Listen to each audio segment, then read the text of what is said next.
Happy Monday, everybody. Welcome to Morning in the Valley, Monday, September the 29th.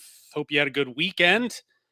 35 days away from getting rolling on November the 3rd. Glad you're with us. Coming up in just a couple of minutes, we're going to begin our preseason look at all 11 Missouri Valley Conference teams. I guess all 22, all 11 schools, all 22 teams on the men's and women's sides. We're going to talk some Southern Illinois Salukis basketball for both the men and the women. And we'll catch up with Luke Martin, the radio voice of the Salukis men, coming up in just a few minutes. If you haven't done so already, please head over to YouTube, subscribe to Morning in the Valley. It is free, of course. No charge, no admission charge for this nonsense. But if you can subscribe for free, help us out, share, like, comment, subscribe, complain, gripe, whatever you want to do. We appreciate all of your support throughout this summer. And now, gosh, been doing this almost 6 months and ready to roll here in 5 weeks from today. It is officially go time. Today. Thought today might be kind of a big day for folks in the Missouri Valley world. At this moment, the guys from the Field of 68, Rob Doster, Jeff Goodman, holding their 3-hour media day, talking to all the coaches and from on the men's side from the Valley. And somewhere along the line, there was at least some conversation about we get some preseason polls today. Thought maybe through the Field of 68 show we would see it. But we are an hour in, and unless I inadvertently dozed off for more than 30 seconds, we have not seen a preseason poll. No emails have come in from the league. Hey, by the way, all schedules, still haven't gotten those yet either for the conference side. As we talked last week, we had some preliminary schedules. Still nothing going on. If the word of the year is anticipation, boy, oh boy, the folks at the Valley offices in St. Louis are doing a masterful job of having us all on pins and needles waiting for preseason polls. And we're not getting preseason teams this year. We knew that already, but no preseason polls, no conference schedules.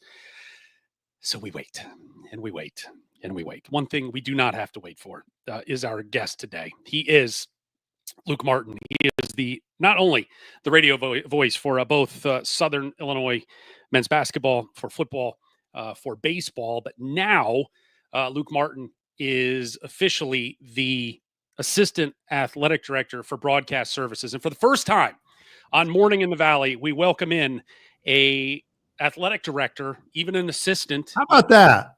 I mean, this is big time for you. It's big time.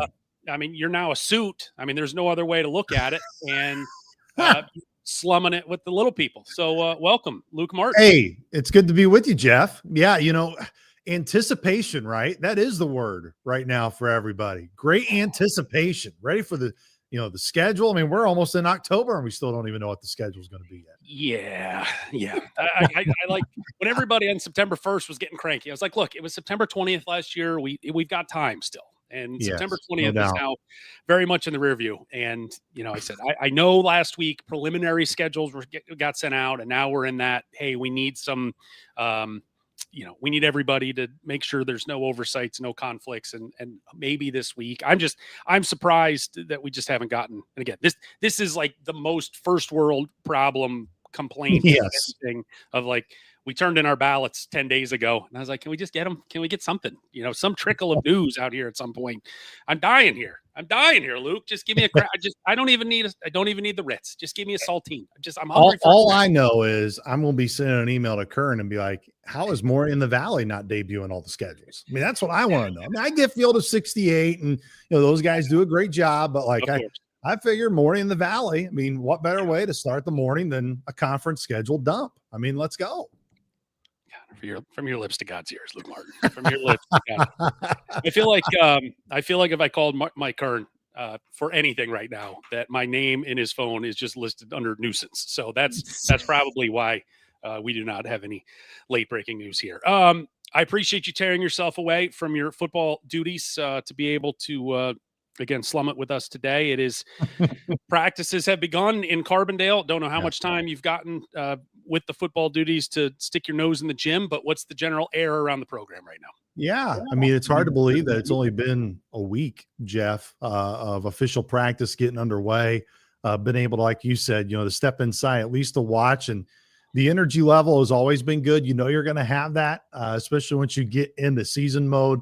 And as Coach Nagy told me last week on our coaches show that we had, he's like, yeah, day 2 wasn't very good. Well, 90 minutes, then you try to stack those days, it can get pretty difficult.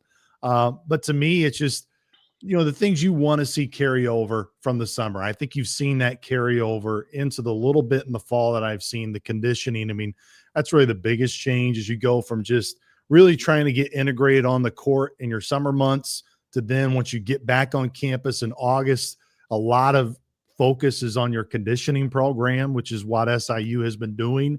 And then once you get towards the end of September, like we are now, and you get into in-season mode, you start building that grind of that daily schedule. And that's really where they have been over the last week. And, but man, I've really enjoyed just being around this team. We had our media day at the end of the week last week, and just the amount of laughter that you hear, you could really sense that the joy the guys have around one another. That doesn't always equate to wins now. You hope that will ultimately come, but man, just in terms of the energy level, what's been most encouraging to me, Jeff, is when you start to watch practices now, you got to ultimately prove it on the floor. And that's what's going to happen here very shortly. But you can start to see some of the pieces come together, and you can see where, all right, I know why Coach Nagy's pretty positive in this aspect of the team. I know why this could maybe be a strength. You're starting to see those strengths really get developed, and you hope that's the case as we get cranked up here over the next couple of weeks and before we'll officially be in basketball season, my brother. Before we dive into what we're expecting this season, I really, and I have to just imagine this is all due to your new title. We have done this show a couple times with you the last couple of months, and it's really been, you look like you've been in a closet. It looks like it's been some sort of like, I needed to ask you to hold up a newspaper, some sort of proof of life. Mike Reese closet. Yes. Yeah, sure. And now, fancy podcast studio that you guys have put together there in Carbondale. I mean, big time. You can't hide money in Carbondale, apparently.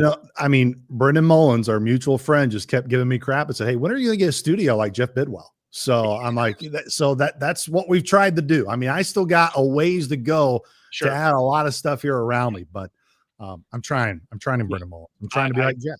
I literally just have a shelf of crap my wife wouldn't allow anywhere else in the house, and we use it as a tax write-off. So, it's a studio, whatever. So, okay, yes. Let's hop into the preview before we look at this year, last year, 14-19, 8-12, year one of the Scott Nagy era.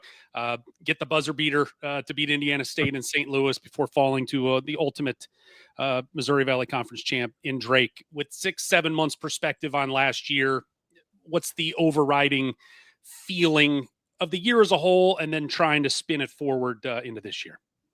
And really, I think it's trying to be as respectful as you can be, Jeff. But I think the census is, thank goodness year one is over. Sure.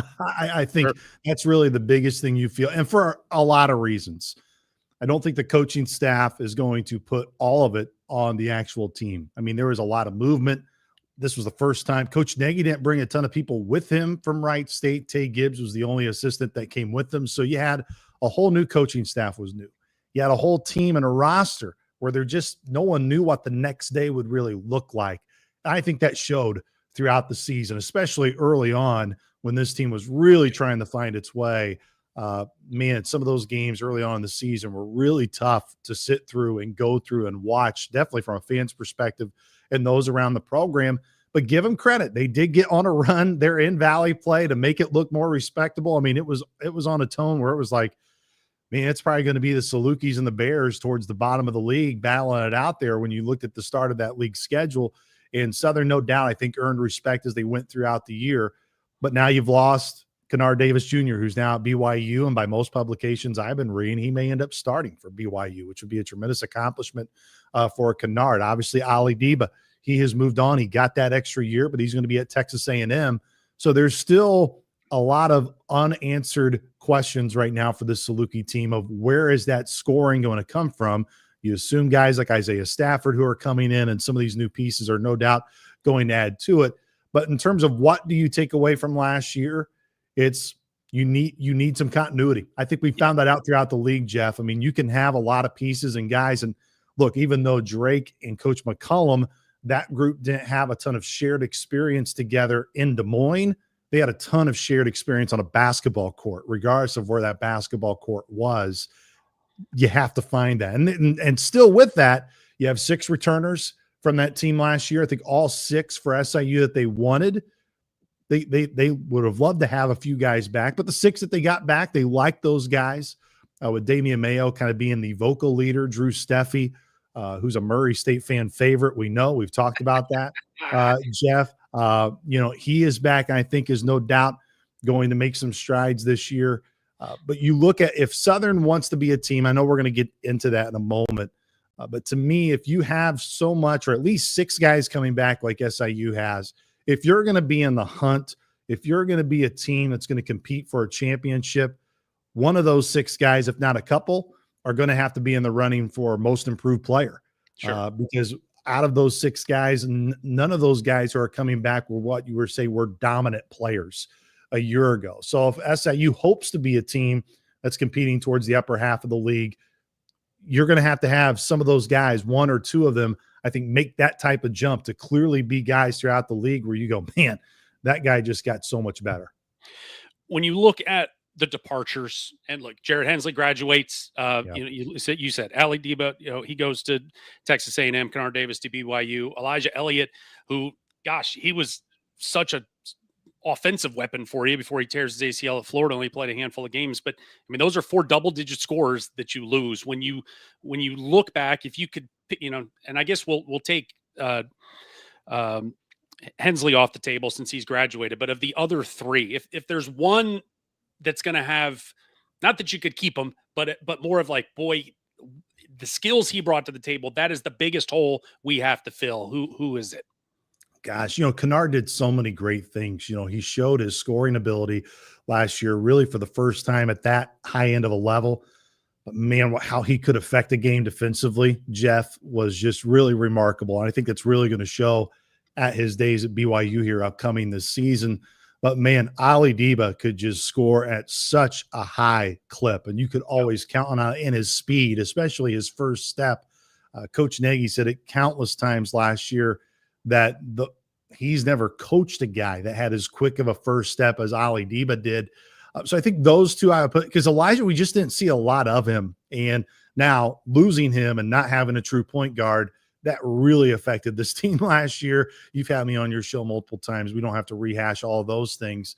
But I definitely think in terms of when you encompass everything that somebody embodied, I mean, Kennard Davis did a lot for this team. And you're going to have to, find the scoring output. And I think this team will. I think there's a lot of guys on this team that can no doubt put the ball through the hoop. The question is, as it was a struggle last year, Southern was not a great defensive team last year either. It's just Kennard was one of the better defenders on the team. That's where this team for SIU this year, they're going to have to come up with that production loss, Jeff, because if they want to make just to be in the top half of the league, let alone trying to win the league, but just to compete and be in the top half of the league, you have to be grinders on defense and be willing to get stops. And that's what the Salukis team's got to do. The transfer portal taketh away, but the transfer portal giveth Absolutely. as well. And when you talk about the key additions, I feel like, look, Prince of Ligbe is a big time get. Played at Boston College, played at Seton Hall, gives you some size up front. But it feels like this conversation in terms of the keyest of key additions kind of begins and ends with Isaiah Stafford. Isaiah Stafford's right up there. And when he's healthy, as I think everyone has been saying, the summer months, you could tell he was still really trying to get back just in the shape. And what's been great over the last, I'd say really the last month, you could tell Zay is at his peak, that he is getting back to what would be, I guess, an old version of himself. But he also knows that the previous version of Isaiah Stafford is not necessarily the version that this team needs. Right. He knows there's a lot of weapons on this group. I think Isaiah, and deservedly so, deserves a lot of attention, and not to take it away from him. But I know we'll get to this guy, but Kelron House may be the best addition to this team this year, Jeff. What he has brought in terms of just that point guard consistency spot each and every day. Everyone wants to say, man, this guy's got a lot of dog in him. I think Kelron House is the definition of a dog. He is going to fight you each and every possession. You've seen that throughout the summer. You've seen that in his workouts. And again, we know what Isaiah has proved at a really high level in our league, just with another team. I think Kelron on a team in Jacksonville State that did go and beat Georgia Tech in the NIT. He's got experience winning games at this level. Now with another year under his belt, I think at the end of the year, that's a guy where most fans, I think, will go, man, I think he was maybe the biggest addition to the Salukis team, mostly because that's a position they needed desperately a year ago, having so many guys have to play out of position. But yes, Isaiah, no doubt, he deserves the eyeballs. A tremendous kid as well. That's what I've loved to get to know him. And obviously our mutual friend, Paul Orr, have read so much about what he did at Valpo and the first class dude that he was there. So that's not a surprise to see that's carried over here to Carbondale. But I think fans here that have been able to go to practice are really eager to see Kelron House and the impact he can make. The returners, you lose all your double-digit scores from a year ago, but you talk about dogs, and certainly your friend and mine, Drew Steffi, kind of at the top of that list. Just in terms of what he and Damian Mayo and Davion Sykes, just in terms of continuity and bringing those guys back, and they're going to have expanded roles, you would assume, on some level this year. Where is your confidence in them, and where is their confidence in themselves that they are going to be able to shoulder a little more burden for Coach Nagy this year?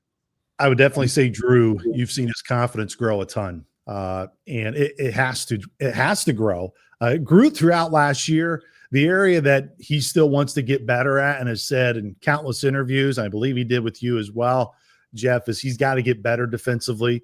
He does feel like he's gotten better defensively over the summer.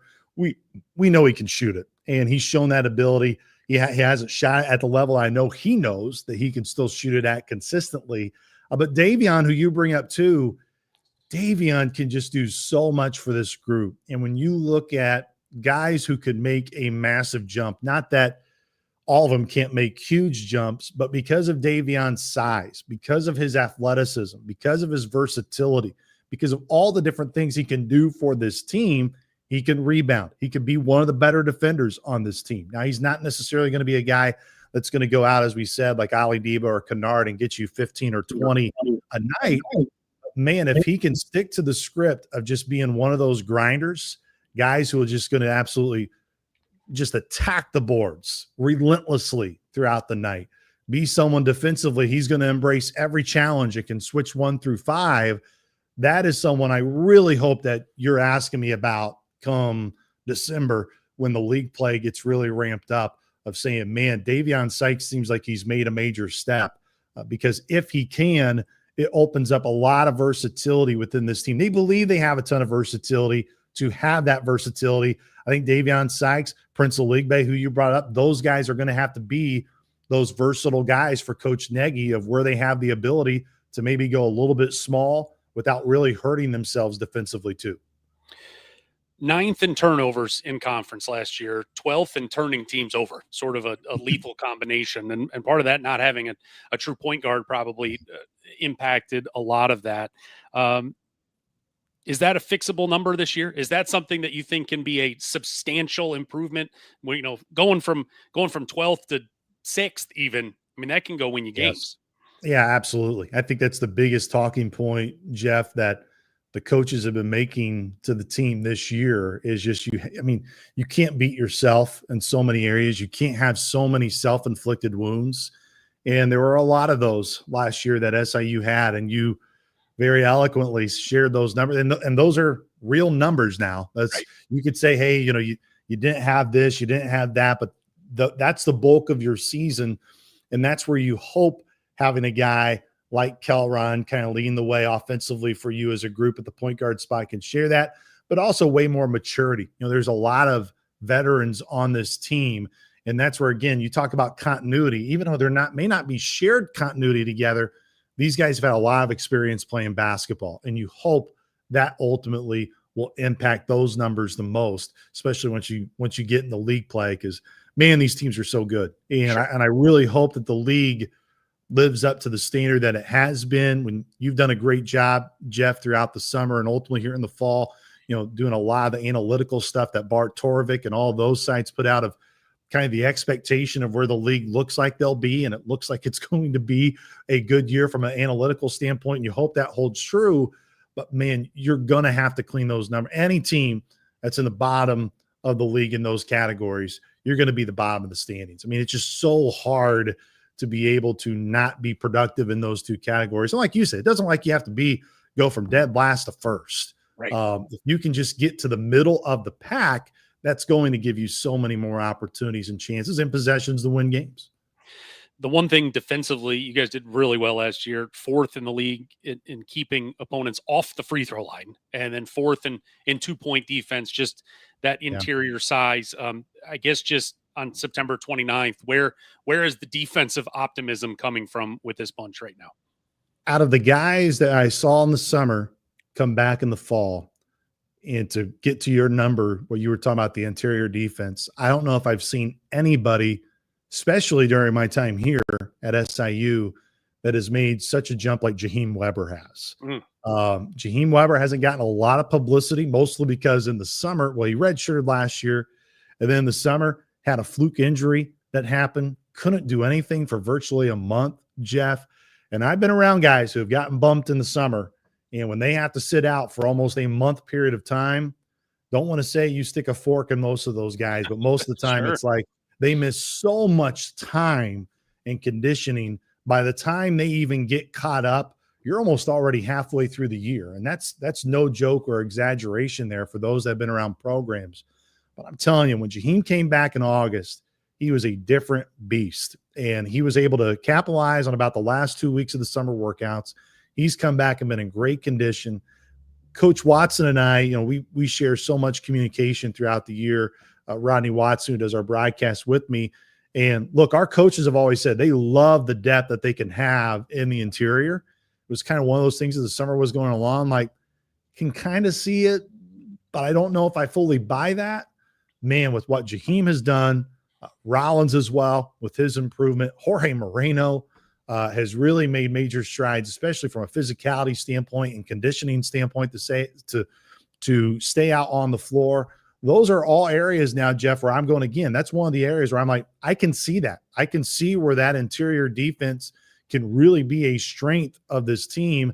And that's where, Coach Nagy wants to really push a lot of the offense. He wants teams to have to go towards the lane and get towards the middle of that defense. It's really kind of their strategy, and to really utilize some of those big bodies that they can have. But I am so excited for Jaheim Weber. I think Jaheim is really on the cusp of having a really big year, because, again, in the summer, felt really bad for him. That it was just kind of like, man, this guy's got a tough break, just probably going to be a tough year for him. But he has set no excuses, and really excited to see what he brings to that position group this year for this team.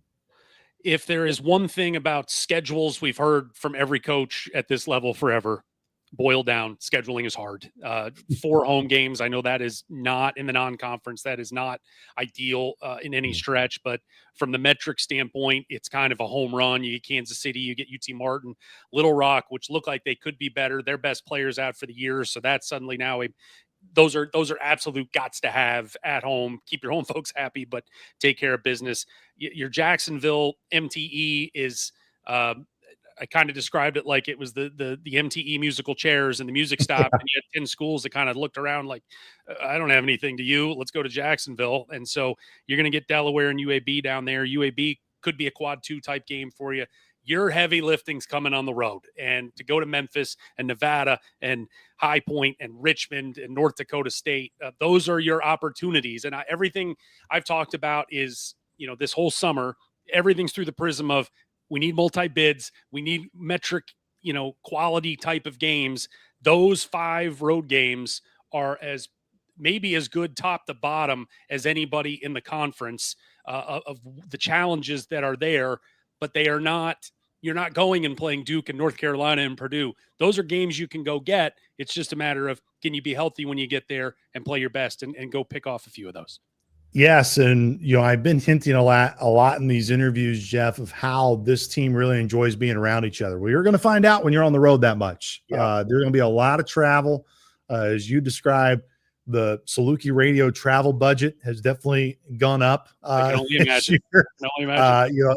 I mean, and heck, and even for football, the last month we've been on the road. It's like, man, my goodness, we're not going to have a lot of home radio broadcasts this year for Saluki radio. But all joking aside, it could really turn into a positive, Jeff, because when you have to go on the road that much and to win the league, you're going to have to be good on the road. And when you're going to go up against Memphis, when you're going to go up against Nevada, when you're going to go up against these teams, and even, the trip to Fargo, North Dakota State has been consistently a team in the Summit League that is competing for that championship year in and year out. Those are really good tests for this team in the non-con.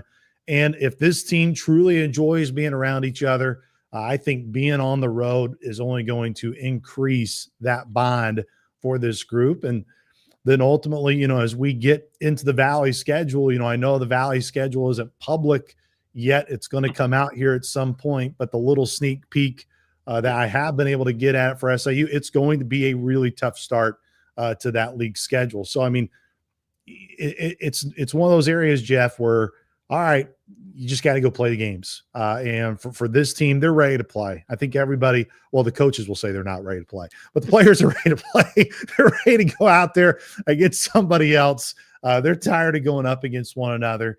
And that's what's going to be the most exciting thing, is that they're really going to get this thing, rolling here in a couple of weeks. And you'll have your couple of exhibitions, which Austin P and Lindenwood, and then you'll get into the meat of that schedule. And I said, not going to be home very often, which means when you are at home, you got to take advantage of it too.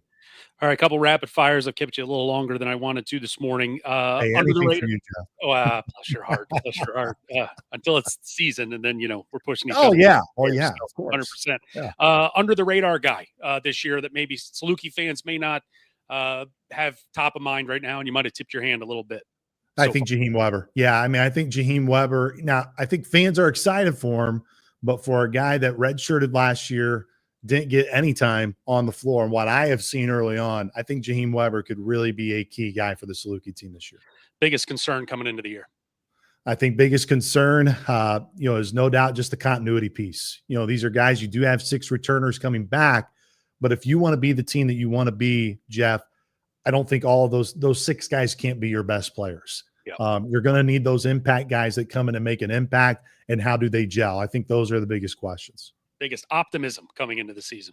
I think biggest optimism is you got a lot of pieces. I think there's way more pieces than you had a year ago.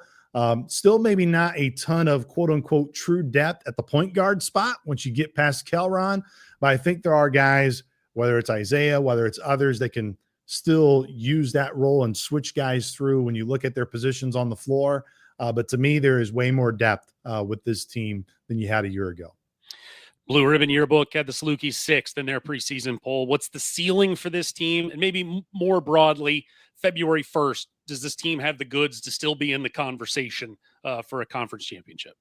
Absolutely. I think they do. But again, Jeff, like, everyone wants to get all up in arms about preseason polls. And that's why we want them. That's why we want them. I know.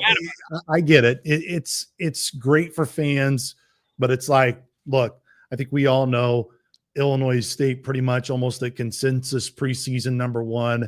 No doubt Bradley, Northern Iowa, I think deserve recognition in that conversation too. Once we get past that, I mean, you got to prove yourself. And those teams still got to prove themselves too. I mean, you don't get anything for just being the preseason favorite. And I think we're going to get a lot of answers early on in the season. But to me, I mean, it's fair where Southern is at, especially compared to what you are bringing back and what you think you got in the portal. But now you got to go prove it. But in terms of what is the ceiling, if this team believes that they're the team that they are and the pieces that they have are going to be the quality additions that they want to be, I don't see why this is a team that cannot be competing there in the upper half of this league and hopefully be in the thick of it once we get to late January and early February. And maybe, and again, to expand it out a little bit, 11 teams. So now it's the top 5 get buys. So that's kind of the top 5 or the top 5 teams don't have to play on Thursday. That's kind of that it feels, again, September 29th, it's a free for all this year. 1 through 7, maybe 1 through 8. It is a fist fight. I don't want to have to play 4 games in St. Louis. I just want to have to play 3. Absolutely. And that's just kind of it feels like if I can't be 1, I just don't want to be 6th or below. Absolutely. And that should be your expectation. And I think there's a lot of teams who, of course, are going to believe that they're going to be within that reach to get to that point. But to answer your question, if Southern, the expectations internally in the program, absolutely. I mean, you're going to have to be in that time. Because if not, as you said, Jeff, I mean, not that it can never happen. I know Valpo a couple years back was able to make the run all the way to the title game, but like, it's just, again, you never want to say anything's impossible, but man, that's just a really tough task, especially in today's day and age of college basketball. Too many good teams. There's no layups in St. Louis, just as Northern Iowa last year. There's no layups. And so to have to put 4 consecutive days like that is just, it's brutal. But that's why we play the games, and we will start playing the games on November the 3rd. He is Luke Martin. He is the Southern Illinois men's basketball radio voice, and most importantly, assistant athletic director for broadcast services. We have business cards made up with that, a license plate, T-shirts. You selling merch? What's happening with that? All I know is I got to talk to Nico to try to get you a higher title, just so I can make some fun with you too, Jeff. So I'm going to be in the works on that. I will decline the promotion just so I have the leverage on you. So, Luke Martin, thank you for the time, Chief. We will. Thanks, Jeff. Always good to see you, brother. All right, brother. Thank you. There's my guy, Luke Martin, and they got pieces. They have a lot back, and they said really just when you look at the top from last year, the top of the pyramid, those 4 double-digit scores, that's a lot to replace. But they've got that undercurrent of folks, sort of that next tier that they can step up, and these guys come in, as he said, the Kelron Houses and the Isaiah Staffords and the Aligbays, and 6 might be low. But look, we're going to do this, and over the next couple of weeks, we're going to go through all these teams, and there's probably 8 teams in the end that I'm going to be like, yeah, they should be in the top 5. Unfortunately, you can only get 5 in the top 5, and that's just part of the math of the whole thing. But they are going to be an interesting team this year to watch, no doubt. All right, time to turn our attention now to the Southern Illinois women, who get ready for year number 4 of the Kelly Bond White era. Last year, just a nightmare for sure. 4-28, 2-18 in the Missouri Valley Conference. Lost their final 10 games, fell to Illinois State in the opening round of the tournament, 88-48. It was just a mess of a year.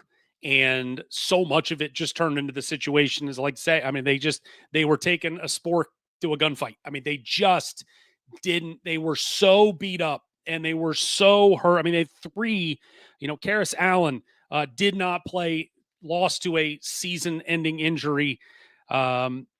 Angela Samuel out for the year. Janiyah Thompson, who started 6 of the first 8 games, then she was hurt and lost for the year. I mean, we were up there with Murray State, and you're watching practice, and you're just like, where's the rest of the team? I mean, they were so beat up by the end of the year. It was just, you just needed to get to the end.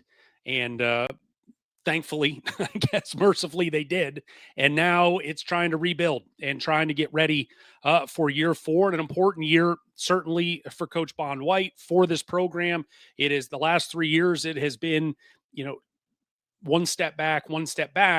And again, there are reasons and there's excuses. I think last year there was definitive reasons why it was such a struggle when you have that many key kids that were just hurt and you never saw them on the floor.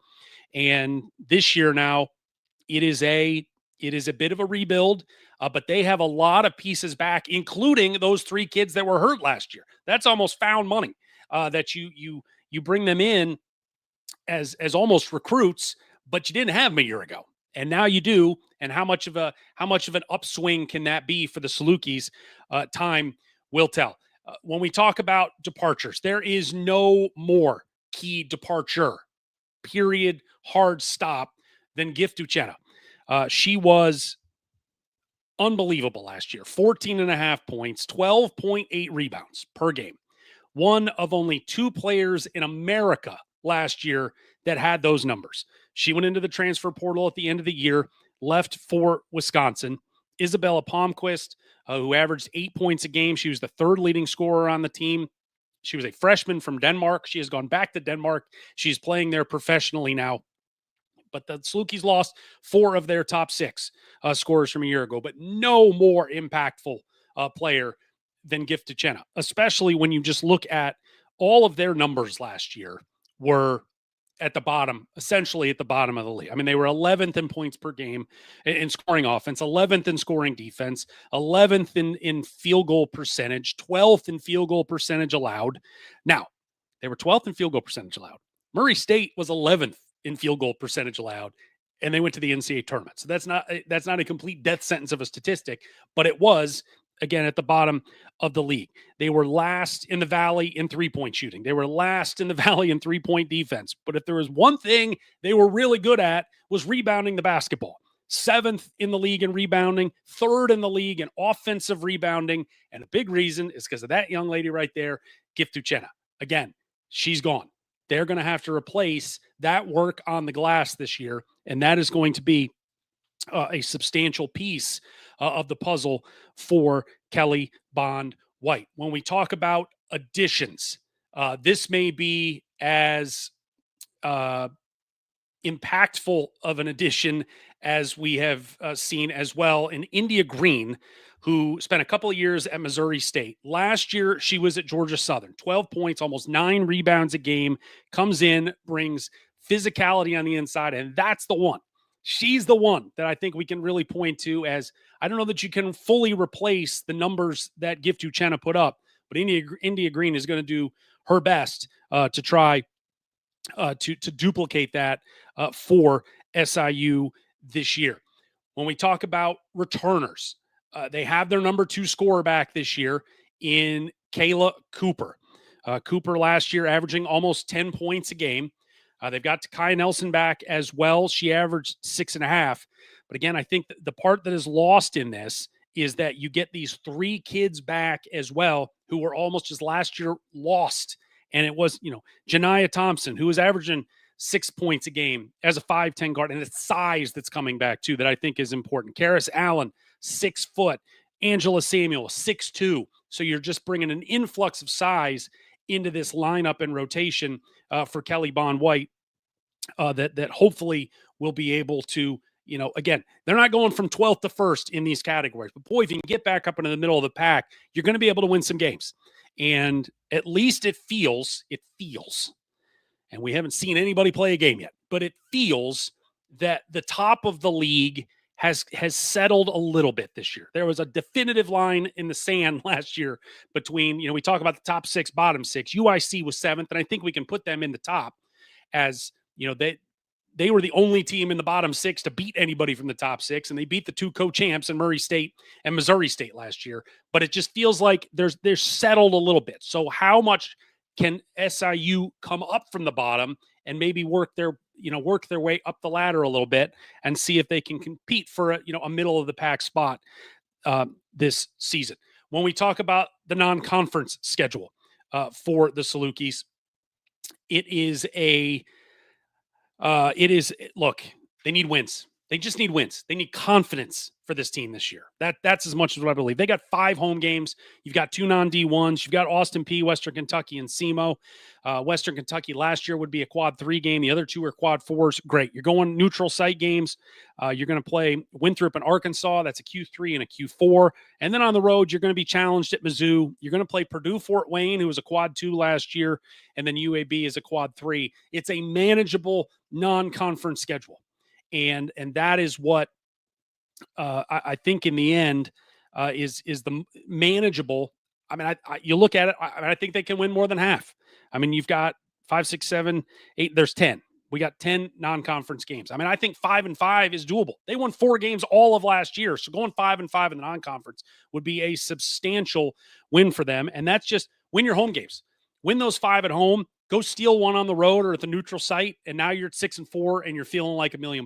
But this year is just a lot about stay healthy. That in the end, in so many ways, is just the absolute key for everything with this team. Stay healthy. To lose 3 kids last year to season-ending injuries is just I don't know. I can't imagine the conversations that went on in Kelly Bond's White office with her and her coaching staff around those tables, just going, what have we done in a formal life to have all this happen at one time? But you get those three back. You got a young lady named Elena Krause coming in, played sparingly at Oral Roberts last year. She averaged about 3.5 points a game, 5'8" guard, nearby Oakville, Illinois, local kid. So there's going to be support there for her. I think she can come in and really help. They've gotten some kids out of the 2 JUCO kids, 1 NAIA out of the transfer portal as well. But for me this year, when you look at their the additions, but the returners, there's almost a melding of the two because of the returnees that were hurt last year and didn't play at all last year. And now it's just like, oh, we've already had these kids on the roster. It's like we got them out of the transfer portal. And we got kids from the Missouri Valley Conference out of the transfer portal to come to our program. They just happen to have been sitting there all last year. And so to have that continuity, I think is a great thing. So we will see. 4 wins last year. Certainly got to believe they can get that into double digits this year. How high up, time will tell.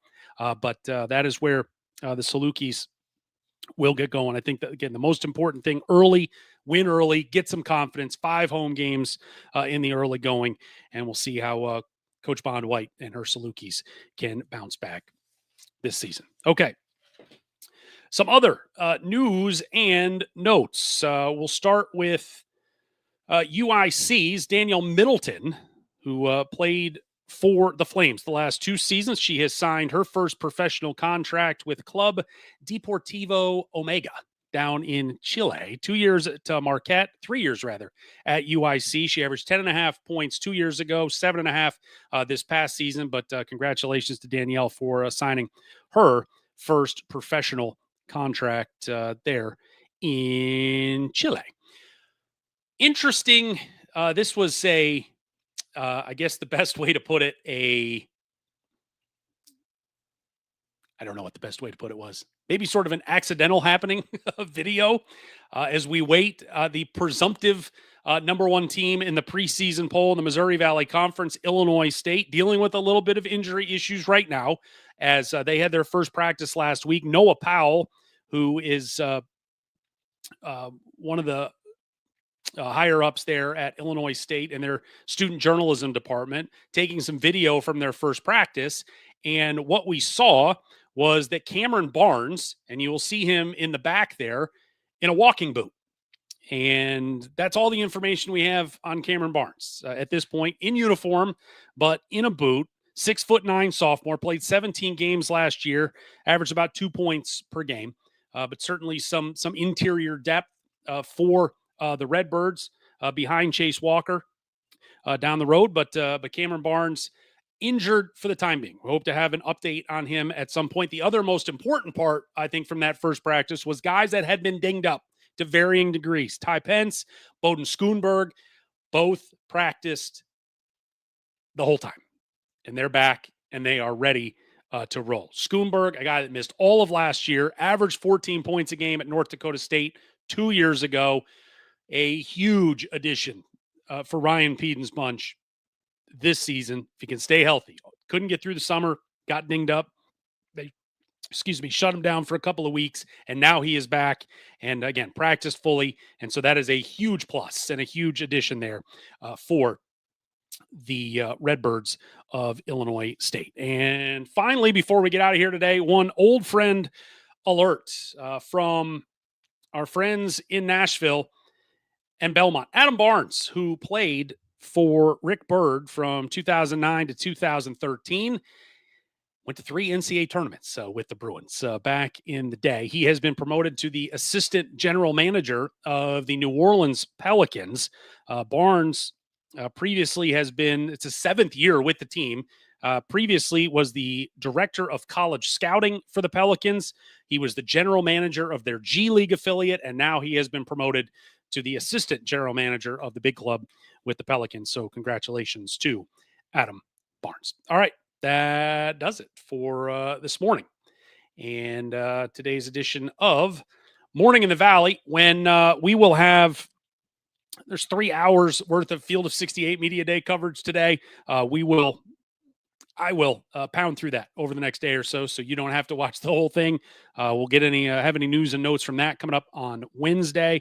Coming up Friday, we'll do our Valpo preview with Paul Oren. Next week is when Ben Jacobson, head coach at Northern Iowa, will join us. And again, hopefully here soon. We will not only have conference schedules, but also have preseason polls from the Missouri Valley Conference. We wait. Hopefully soon. Hopefully. We're tired of waiting. We're an impatient lot, aren't we? We just want a preseason poll 35 days before the start of the season. All right. Thanks to Luke Martin, as always, for being with us. If you haven't done so already, please go to YouTube, subscribe for free to Morning in the Valley, past show clips, past shows in their entireties. It is all there, broken down by team, so you can find your favorite Valley team. Appreciate all your support. As always, we'll be back Wednesday morning, 9 a.m. right here on Morning in the Valley.